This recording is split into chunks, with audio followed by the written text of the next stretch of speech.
Hello everyone. तो आज की वीडियो में हम डिस्कस करने जा रहे हैं एक्सरसाइज 4.6 ऑफ डिटर्मिनेंट्स। ठीक है, बहुत ही सिंपल एक्सरसाइज है, लेकिन एक्सरसाइज को शुरू करने से पहले थोड़ा सा ब्रीफ इंट्रोडक्शन हो जाए, ओवरव्यू हम जान लेते हैं कि इस एक्सरसाइज में हमको करना क्या है। तो सबसे पहला पॉइंट है कि इस एक्सरसाइज में हमारे पास सिस्टम ऑफ लीनियर इक्वेशंस होंगे। ठीक है, जैसे ये इक्वेशन नंबर 1, इक्वेशन नंबर 2। ठीक है, 2 इक्वेशन भी हो सकते हैं या 3 भी हो सकते हैं। ठीक है, यहाँ पर 3 वेरिएबल है। ठीक है, तो क्वेश्चन में 2 वेरिएबल्स भी हो सकते हैं, वो हम क्वेश्चन में देखेंगे कि कितने वेरिएबल्स हैं या कितने इक्वेशन हैं। तो सपोज कर लेते हैं हमारे पास 3 इक्वेशंस हैं विथ 3 वेरिएबल्स। ठीक, एक्स वाई एंड जेड। तो ये हमारे पास सिस्टम ऑफ लीनियर इक्वेशन है। हमको क्या करना होगा, ये जो वेरिएबल्स हैं एक्स वाई एंड जेड, इसकी वैल्यू फाइंड आउट करनी है। ठीक है, तो कैसे फाइंड आउट करना है इसका मेथड जान लेते हैं। तो जो ये कोफिशिएंट है ना, एक्स के, वाई का, जेड का, इसको हम एक मैट्रिक्स में लिखते हैं, जैसे A1 B1 C1। ठीक है, A1 B1 C1 को हमने ऐसे लिखा, A2 B2 एंड C2 को हमने ऐसे लिखा, and similarly A3 B3 and C3 को ऐसे लिखा। ठीक है, देन जो वेरिएबल्स थे ना हमारे पास x y एंड z, उसको हमने ऐसे लिख दिया, x y एंड z। ठीक है, इट इज इक्वल टू जो यहाँ पर कांस्टेंट गिवन था उसको हमने ऐसे लिख दिया। ठीक है, यहाँ तक पॉइंट समझ आ गया। अब जो ये मैट्रिक्स है ना, इसको होल हम कंसिडर कर लेंगे A, इसको हम कंसिडर कर लेंगे x एंड इसको कंसिडर कर लेंगे B। ठीक है, therefore ax it is equal to हम b लिख सकते हैं, बिल्कुल। तो x हम कैसे फाइंड आउट करेंगे, x हम सिंपली लिख देंगे it is equal to a inverse into B. ठीक है, a को इधर ले जाएं तो a इनवर्स इंटू बी, और आपको पता है कि a इनवर्स क्या होता है, it is equal to adjoint of a divided by determinant of a।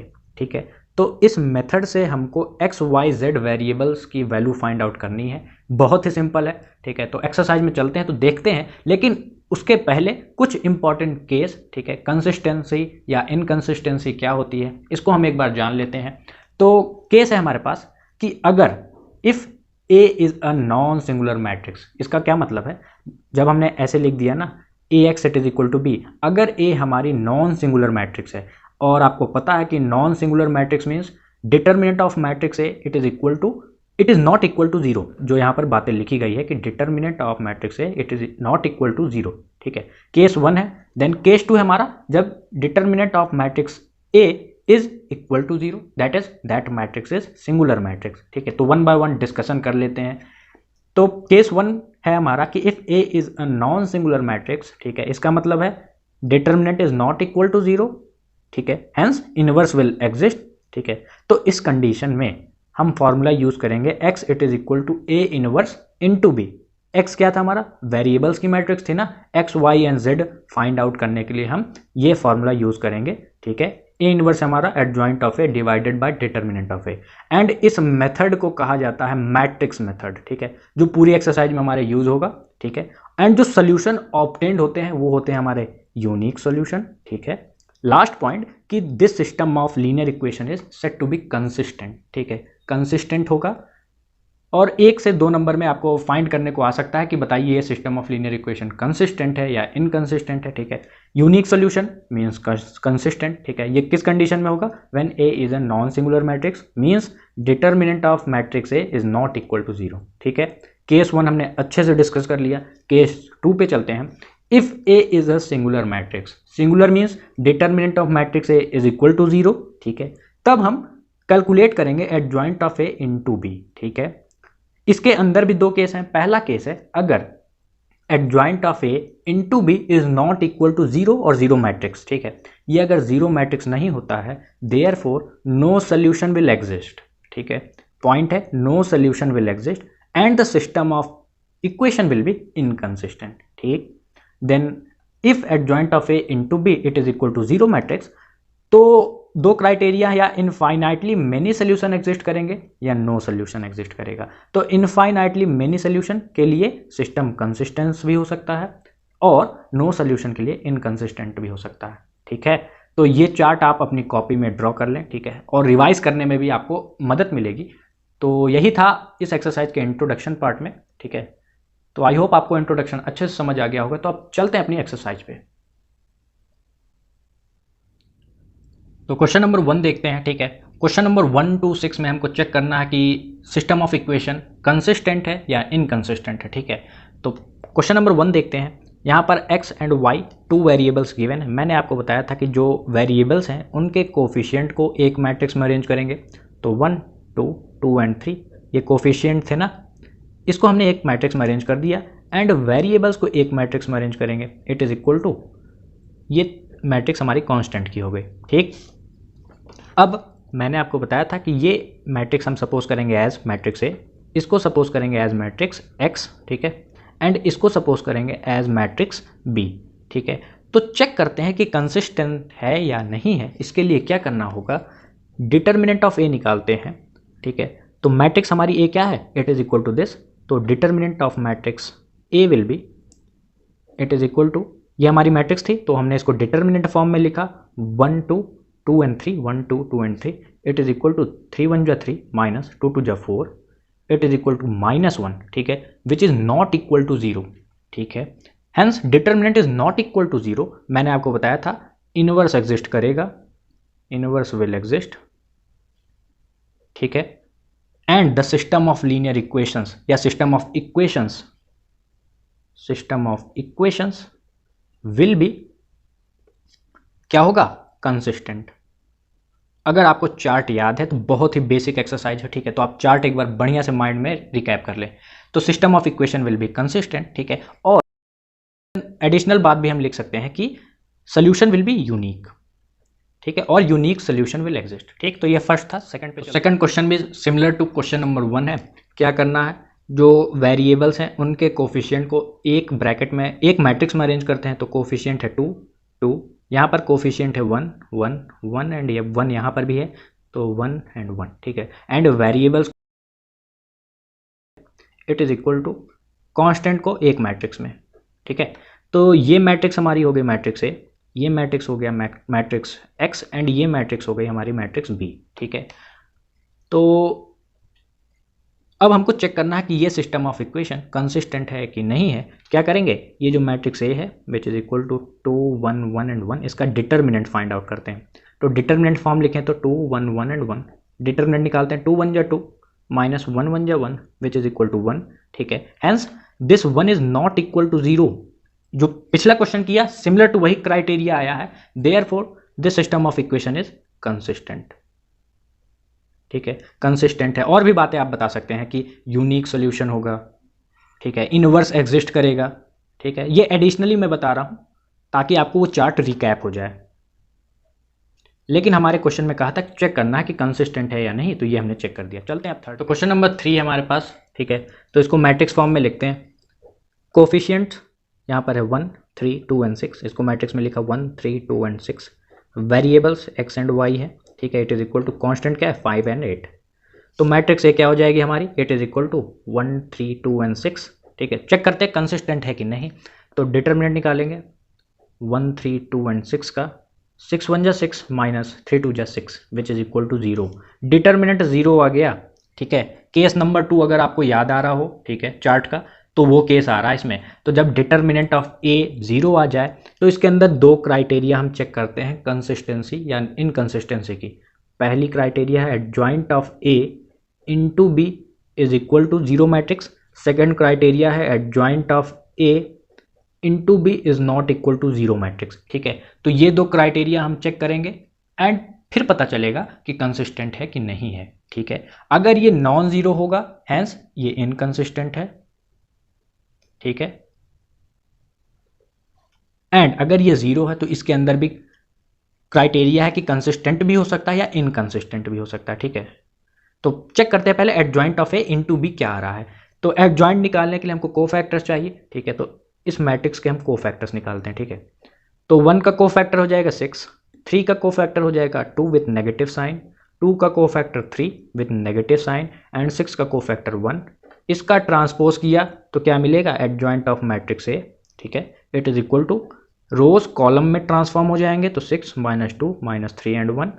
ठीक, अब क्या करना है, adjoint of A into B check करना है क्या आता है।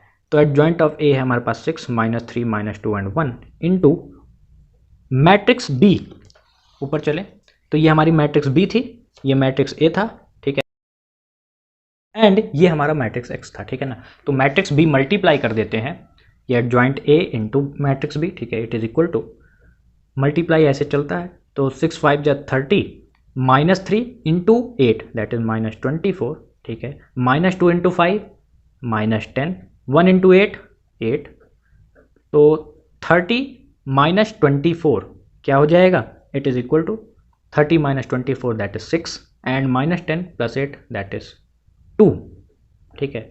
It is not equal to zero matrix, ये जीरो मैट्रिक्स और नल मैट्रिक्स नहीं है, तो जब जीरो मैट्रिक्स ना हो it is not equal to zero matrix. और मैंने बताया जब जीरो मैट्रिक्स ना हो तो सिस्टम ऑफ इक्वेशन क्या होगा, इनकंसिस्टेंट, ठीक है। इसीलिए मैंने आपको चार्ट रेडी करवाया था, ठीक है। तो ये इनकंसिस्टेंट हो गया। तो क्वेश्चन नंबर 4 है हमारे पास, यहाँ पर हमारे पास 3 इक्वेशन है, ये क्वेश्चन 1, ये क्वेश्चन 2 एंड ये क्वेश्चन 3, ठीक है। डरना नहीं है, जैसा हमने क्वेश्चन नंबर 1, 2 एंड 3 किया वैसे ही इस क्वेश्चन को सॉल्व करना है। तो क्या करें, जो कोफिशिएंट है x, y and z variables के उनको एक मैट्रिक्स में अरेंज करते हैं। तो 1, 1 एंड 1, यहाँ पर कोफिशिएंट है हमारे 2, 3 एंड 2, 2, 3 एंड 2, यहाँ पर कोफिशिएंट है a and 2a, a and 2a, ठीक है। देन वेरिएबल्स को एक मैट्रिक्स में अरेंज किया एंड कांस्टेंट को इस मैट्रिक्स में, तो 1, 2 एंड 4, ठीक है। तो ये हो गई हमारी मैट्रिक्स ए, ठीक है, मल्टीप्लाइड बाय ये हो गई हमारा matrix x and it is equal to ये हमारा मैट्रिक्स b, ठीक। तो चेक करते हैं कंसिस्टेंट है कि नहीं। तो क्या करना होगा, डिटरमिनेंट निकालते हैं a का। तो 1, 1 and 1, 2, 3 and 2, a and 2a, ठीक है। इसका डिटरमिनेंट फाइंड आउट करें तो 1 इस कॉलम को एंड रो को हाइड किया, 2a into 3a that is 6a minus 2 into a that is 2a, ठीक है, माइनस साइन 1, ये कॉलम एंड रो को हाइड किया, 2a into 2 it is equal to 4a minus a into 2 that is 2a, ठीक है। अब last element है हमारा 1, तो इस कॉलम को एंड रो को हाइड किया, a into 2 that is 2a minus 3 into a 3a। Solve करें तो 6a minus 2a that is 4a minus 4a minus 2a that is 2a, then 2a minus 3a that is minus a, ठीक है।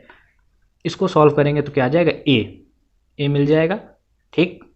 तो determinant हमने find out किया, it is equal to a, ठीक है। Zero तो नहीं आया है ना, ठीक है। जब जीरो नहीं है तो सिंपली क्या होगा, इट इज कंसिस्टेंट, ठीक। ये क्वेश्चन नंबर 4 हो गया। चलते हैं अब अपने क्वेश्चन नंबर 5 पे। तो क्वेश्चन नंबर 5 है हमारा, इसमें 3 इक्वेशंस गिवन है, 3x minus y minus 2z it is equal to 2, ठीक है। Then 2y minus z it is equal to -1। इसका मतलब ये है कि x का कोफिशिएंट है 0, ठीक है। तो हमने लिख दिया 0 इंटू एक्स, कोई फर्क तो पड़ेगा नहीं। तो फिर आगे देखते हैं, 3x minus 5y it is equal to 3। तो देयरफॉर हम z का वेरिएबल लिख सकते हैं, z वेरिएबल को लिख सकते हैं 0 इंटू जेड, ठीक है। अब हमको चेक करना है कंसिस्टेंसी, ठीक है। तो क्या करते हैं, सारे कोफिशिएंट्स को एक मैट्रिक्स में लिखते हैं, 3 -1 -2 देन 0 2 एंड -1, ठीक है, 3 -5 एंड 0, वेरिएबल्स को एक मैट्रिक्स में एंड कांस्टेंट को एक मैट्रिक्स में, ठीक है। ये मैट्रिक्स हो गई हमारी मैट्रिक्स ए, ये मैट्रिक्स हो गई हमारी मैट्रिक्स एक्स, ठीक है, एंड ये मैट्रिक्स हो गई हमारी मैट्रिक्स बी, ठीक है। A into X it is equal to matrix B. इतनी बातें समझ आ गई। अब कंसिस्टेंसी चेक करते हैं, डिटरमिनेंट निकालते हैं ए का, it is equal to determinant of 3 -1 -2 0 2 and -1 3 -5 and 0, ठीक है। रो 1 से इवैल्यूएट करते हैं, तो इस कॉलम एंड रो को हाइड किया, 2 इंटू 0 0 -5 इंटू -1 दैट इज 5, ठीक है। देन -1 प्लस हो जाएगा, ठीक है। इस कॉलम को एंड रो को हाइड किया, 0 into 0 0 minus 3 into -1 that is -3, तो प्लस बन जाएगा, ठीक है। -2 इस कॉलम को एंड रो को हाइड किया, -5 इंटू 0 0 3 इंटू 2 दैट इज 6, ठीक है। तो 3 इंटू -5 हो जाएगा -15, ठीक है, +1 +3 मल्टीप्लाई करें तो क्या जाएगा +3, देन इसको मल्टीप्लाई करेंगे तो क्या जाएगा -2 into -12 that is +12, hence it is equal to 0, ये हो जाएगा +15 and -15 which is equal to 0। Therefore determinant of A it is equal to 0। इसका क्या मतलब है, मतलब A is a singular matrix, ठीक है। अब हमको चेक करना पड़ेगा यहाँ पर कि adjoint of A into B क्या है, ठीक है। Adjoint of A into B अगर 0 मैट्रिक्स होगी तो क्या होगा, and adjoint of A into B is not equal to 0 matrix तो क्या होगा। हमने चार्ट में पढ़ा था कि इस कंडीशन में इनकंसिस्टेंट होता है, ठीक है, that is system of equations is inconsistent in this case, ठीक है। एंड इस केस में कंसिस्टेंट भी हो सकता है एंड इनकंसिस्टेंट भी हो सकता है, ठीक है। एंड यहाँ पर नो सोल्यूशन विल एग्जिस्ट। तो पहले निकालना पड़ेगा हमको कि adjoint of A into B आता क्या है, ठीक है। तो एडजॉइंट निकालने के लिए हमको क्या चाहिए, कोफैक्टर्स। तो मैट्रिक्स ए के हमको सारे एलिमेंट्स के सारे कोफैक्टर्स चाहिए, ठीक है। तो मैट्रिक्स ए है हमारी 3 -1 -2 0 2 एंड -1 3 -5 एंड 0, ठीक है। तो कोफैक्टर्स निकालने के लिए हमको पता है माइनस निकालना पड़ता है, ठीक है। तो माइनस निकालते हैं, minus denoted by M I J. तो M11 it is equal to, इस कॉलम एंड रो को हाइड किया, डिटर्मिनेंट इवेल्युएट करना होगा 2 -1 -5 एंड 0 का, इट इज इक्वल टू -5, ठीक है। M12 निकालते हैं, इट इज इक्वल टू, इस कॉलम एंड रो को हाइड किया, डिटर्मिनेंट ऑफ 0 2 3 एंड 0 -1, ठीक है, 0 -1 3 एंड 0, ठीक है, इट इज इक्वल टू 3। तो इसी तरीके से आपको सारे माइनस एंड कोफैक्टर्स निकालने होंगे। M13 it is equal to determinant of 0 2 3 and -5 which is equal to -6, ठीक है। Then M21 it is equal to determinant of, इस कॉलम को एंड इस रो को हाइड करेंगे, determinant of -1 -2 -5 and 0 which is equal to -10, ठीक है। समझ आ रही बात है। अब क्या करना है, M22 निकालते हैं, इट इज इक्वल टू, इस कॉलम को एंड बीच वाली रो को हाइड किया, determinant of 3 -2 3 and 0 which is equal to 6, ठीक है।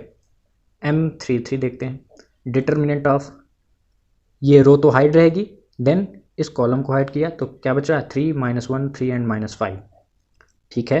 इसको इवेल्युएट करते तो -15 + 3, ठीक है, -15 + 3 दैट इज -12, ठीक है। अब M31 चेक करते हैं, यहाँ पर M23 है, M31 it is equal to determinant of -1 -2 2 and -1 which is equal to -1 into -1 that is 1, -2 into -2 that is -4 that is +4 which is equal to 5, ठीक है।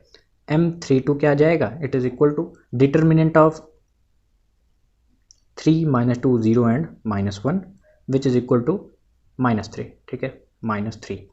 M33 लास्ट एलिमेंट है हमारा, इसको इवेल्युएट करते हैं which is equal to 6।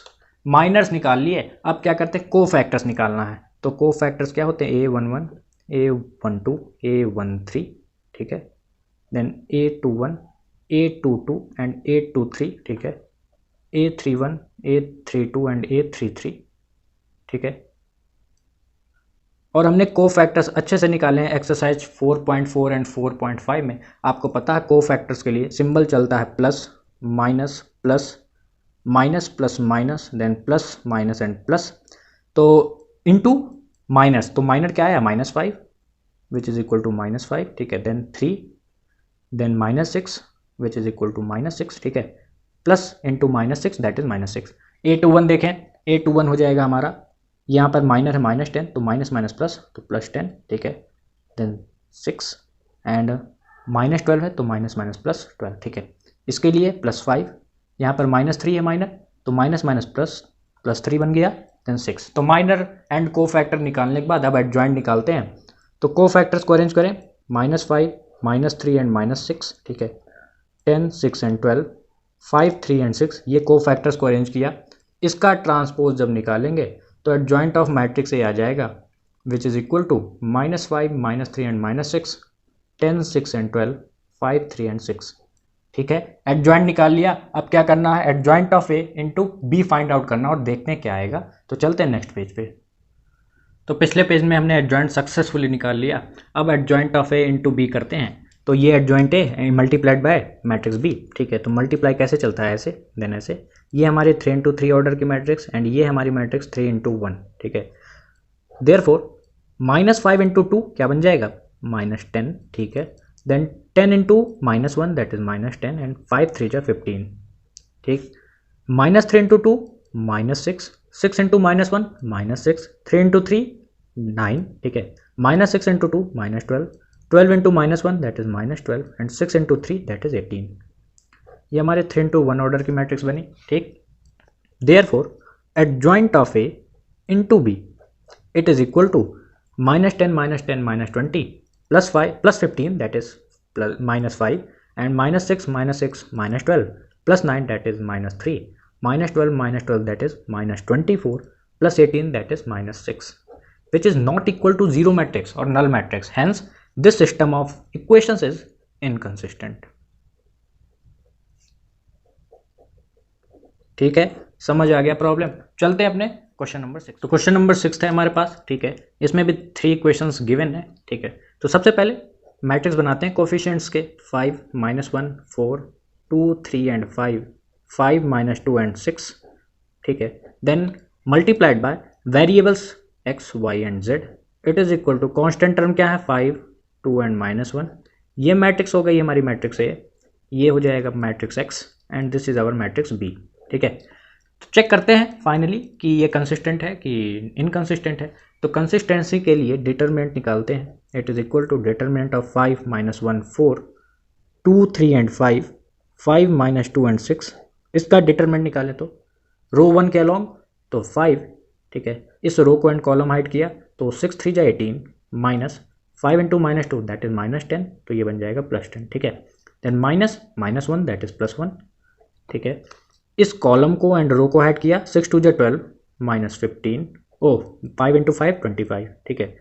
Then +4 multiplied by इस column को and row को ऐड किया -2 into 2 that is -4 minus 5 into 3 that is -15, ठीक है।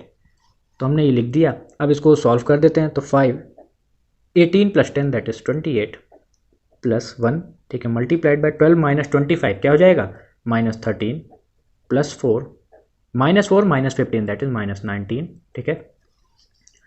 तो 5 8 जा 40 4 कैरी 5 2 जा 10 14 हो जाएगा -13, ठीक है, +4 इंटू -19 क्या बन जाएगा -76, ठीक। सॉल्व करें तो 140 माइनस ये हो जाएगा हमारा 89, ठीक है। Finally it is equal to 51, ठीक है। 51 ही आ रहा, चेक कर लेते हैं। 140 माइनस 89, 10 में से 9 गया 1, ठीक है। 13 में से 8 गया 5, तो 51 which is not equal to 0। जब determinant it is not equal to 0, simply कह देना है कि the system of equations is consistent, ठीक है। चलते हैं नेक्स्ट क्वेश्चन पे।